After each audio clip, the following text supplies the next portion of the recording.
എൻ്റെ പേര് ലിൻസ് അനിൽ. ഞാൻ ഇവിടെ കോട്ടയ്ക്കൽ നേഴ്സായിട്ട് വർക്ക് ചെയ്യുകയാണ്.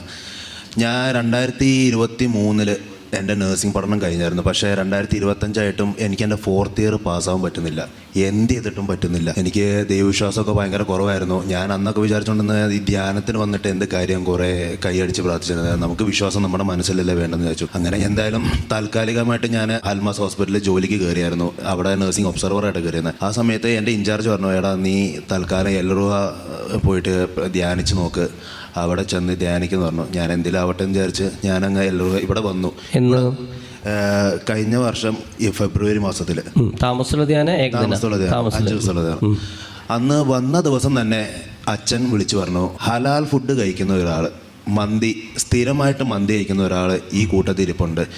പറയുന്ന A to Z കാര്യങ്ങളും എന്നെക്കുറിച്ച് തന്നെയാണ് എനിക്ക് കൃത്യമായിട്ട് കിട്ടുന്നുണ്ടായിരുന്നു. ഞാൻ അന്ന് കൈപൊക്കി ഞാൻ ആൾത്താരെ വന്നു. ഞാൻ തന്നെ അന്ന് സമ്മതിച്ചു. അന്ന് അഡോറേഷൻ്റെ സമയത്ത് ഞാൻ മാപ്പ് പറഞ്ഞ് സഹിച്ചു. പൂർണ്ണമായി ഞാൻ അത് ഉപേക്ഷിച്ചു എന്ന രീതിയിലാക്കി. എന്നോട് ഇവിടുന്ന് വെഞ്ചരിച്ച തേനൊക്കെ കഴിക്കാൻ പറയായിരുന്നു. ഞാൻ തേനൊക്കെ കഴിച്ചു. ഇവിടുന്ന് 5 ദിവസത്തെ ധ്യാനം കഴിഞ്ഞ് പോയി. ഞാൻ ഭക്തിയും പ്രാർത്ഥനയും കൂടെ ആ പരീക്ഷ എഴുതി. ഞാനും എൻ്റെ കൂട്ടുകാരും അടിപൊളിയായിട്ട് പാസ്സായി. നല്ലൊരു ഗൈഡ് കൊടുത്തേ. എന്തൊരു വലിയ സാക്ഷിയല്ലേ. കണ്ടോ, യൂത്തിൻ്റെ സാക്ഷ്യത്തിനൊരു പ്രത്യേകതയുണ്ട്. കണ്ടല്ലോ അവൻ്റെ ഈ സാക്ഷിയെ. അപ്പോൾ യൂത്തൊക്കെ സാക്ഷി പറയുമ്പോൾ അവിടെ വലിയ പ്രത്യേകതയുണ്ട്. അവർ ആ ബോധ്യം കിട്ടിയത് കണ്ടില്ലേ. ആദ്യത്തെ ദിവസം തന്നെ അച്ഛൻ പറഞ്ഞത് ഇതാണ്. ഈ പറയുന്നത് എത്ര പേർക്ക് ബോധ്യമുണ്ട്? ഹലാൽ ഭക്ഷണമുള്ള എന്തുമാത്രം മക്കളാണ് ഡിപ്രഷനും രോഗപീഠകളും മറ്റു പല തടസ്സങ്ങളും പരീക്ഷ ഇപ്പോൾ വേണ്ടിയില്ലേ.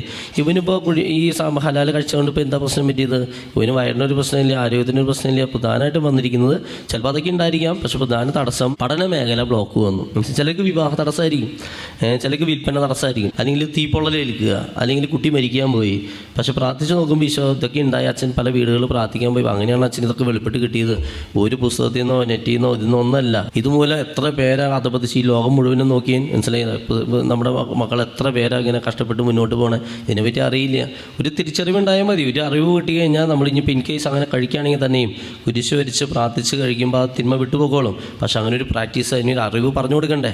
എൻ്റെ ജനം അജ്ഞത നിമിത്തം നശിക്കുകയാണ്. ഇതാണ് സംഭവിച്ചുകൊണ്ടിരിക്കുന്നത് കേട്ടോ. Praise the Lord. വലിയ സാക്ഷിയാണ് കേട്ടോ, വലിയ സാക്ഷിയാണ്. Praise the Lord.